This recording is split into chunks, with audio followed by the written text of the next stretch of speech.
Hello everyone. Welcome to our fun and exciting journey into the world of long words. Today we're going to learn how to read and spell long words, especially those with multiple syllables. On this first slide, you can see a big star and the words, "Let's learn how to read and spell long words." We will explore the art of spelling multisyllabic words together. So get ready to discover some helpful tips and tricks. I'm glad you're here. Let's get started. Let's look at the words teacher and cat. These are great examples to understand what a syllable is. A syllable is a part of a word that contains one vowel sound. It's like a small beat or a pulse within a word. When you hear the word teacher, it has two syllables, one for T and one for jur. On the other hand, the word cat has just one syllable.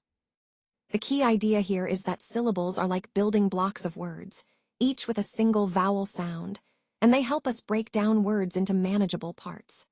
Remember, understanding syllables is essential because it helps us read and pronounce words more accurately. So, think of a syllable as a beat in a word, something you can tap your finger to as you say the word out loud. All right, let's take a closer look at this pattern. When we see words like e/ven, va/ka/tion, and mu/c/cal, they all end in a vowel and have a long vowel sound. This is important because it helps us decide how to divide the word. We divide before the consonant, which means we split the word right before the next consonant sound. Now, this pattern is what we call a V-CV split. V stands for vowel, and CV means consonant followed by a vowel. Recognizing this pattern makes it easier to break words into manageable parts, especially when you're reading aloud or trying to spell. Remember, the key here is that the long vowel sound at the end influences where we divide the word. By mastering this pattern, you'll improve your reading flow and your understanding of word structure, which is essential for fluent reading. Now let's take a closer look at the pattern for dividing words that end in a consonant and have a short vowel sound. The key point here is that we divide the word after the consonant. So, if you see a word with that pattern, remember to split right after the consonant, which helps with proper pronunciation and clarity. This pattern is part of our overall strategy to decode unfamiliar words, especially when they follow specific phonetic rules. It's important to recognize these clues because they guide us on where to split words correctly, ensuring smooth reading and better comprehension. And as always, connecting these patterns back to our main theme, improving reading skills, reminds us that understanding these small details makes a big difference in fluency and confidence. So, keep in mind, whenever you see a word ending in a consonant with a short vowel sound, think about dividing it after the consonant to master its pronunciation. Let's take a closer look at some common patterns in words. For example, when you see ob or so or leet, these are parts of words that can help us decode unfamiliar words more easily. Next, we have in or vite, which are also common word segments. Then there's re and make, which show us how prefixes or root words function. Now, a really important pattern to remember is the long vowel sound followed by a single consonant and a silent E. This is what we call pattern 3, the VCE pattern. This pattern is super useful because it helps us figure out how to pronounce words and understand their meaning, especially when the E is silent but changes the vowel sound. So, recognizing these patterns is key to becoming more confident with reading and spelling, and it ties into our overall goal of mastering word strategies. Recognizing these makes spelling easy. Let's look at some common ending patterns in words that can really help us spell more confidently. For example, take the word perfect lie. Notice how it ends with lie, which is a very common suffix. This pattern appears in many words and can serve as a clue for spelling. Similarly, words like artist end with ist, and guidance ends with ants, which are also common suffixes. Then we have words like globalize, where eyes is a common ending, especially in verbs. And don't forget about words like ambition, which end with tion, another very frequent suffix. These are what we call common syllables at the end of words, and recognizing them makes spelling much easier. By mastering these endings, You'll be able to break down complex words into manageable parts, simplifying your spelling process. So, keep an eye out for these common endings. They're your friends in spelling. Let's take a closer look at the start of words, which is really important when it comes to understanding pronunciation and spelling. Notice the pattern with the examples here. Intermediate, incapable, in, and continually. These examples highlight common syllables at the beginning of words. Focusing on these initial parts can help us break down complex words more easily and improve our decoding skills.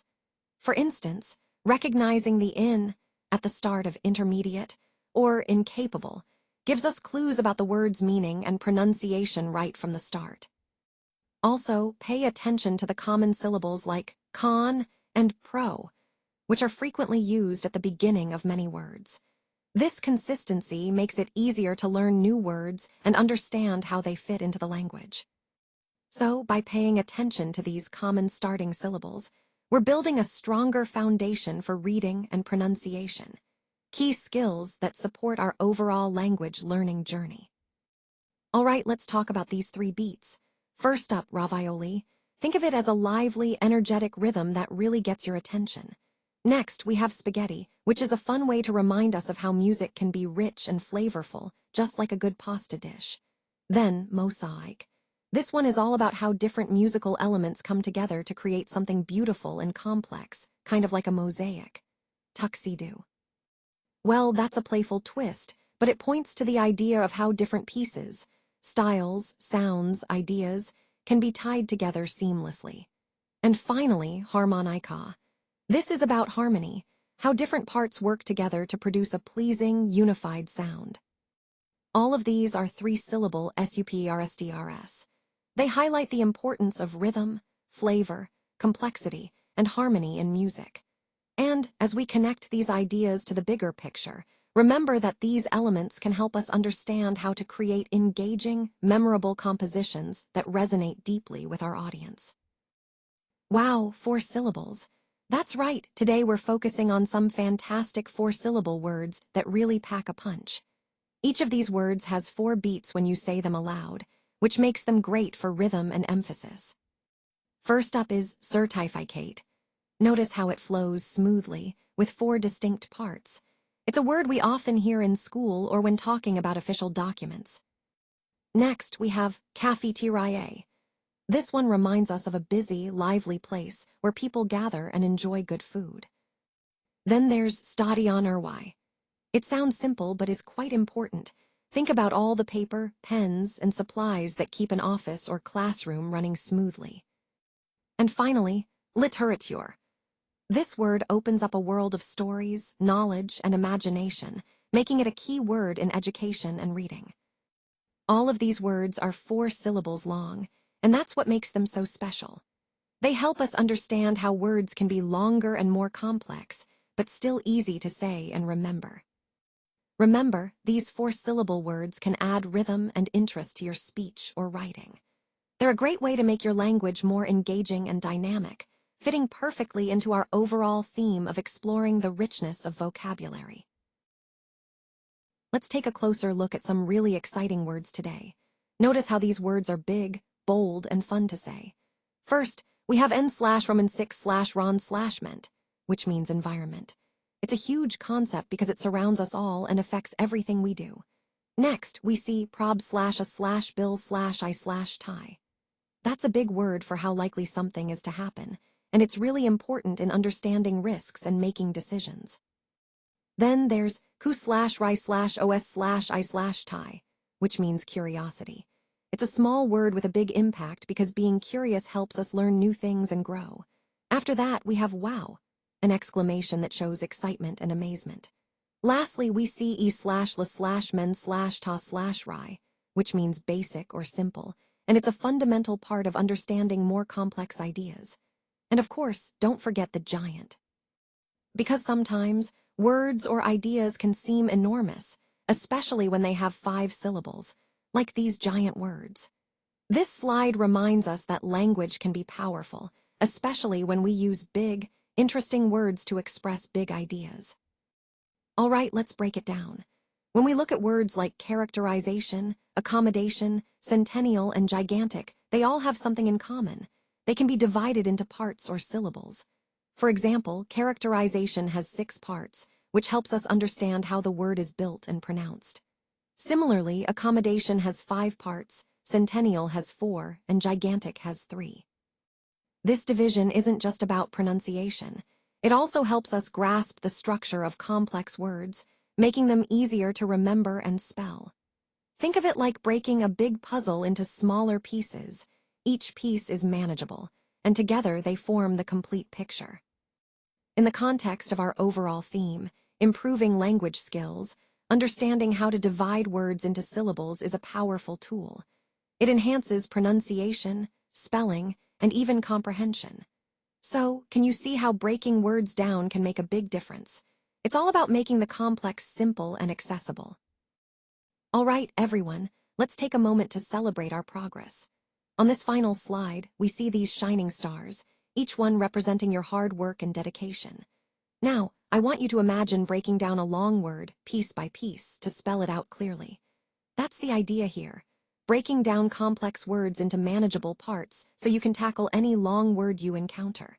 Remember, with practice, you can now handle even the trickiest words with confidence. Great job, everyone. You're truly becoming spelling stars.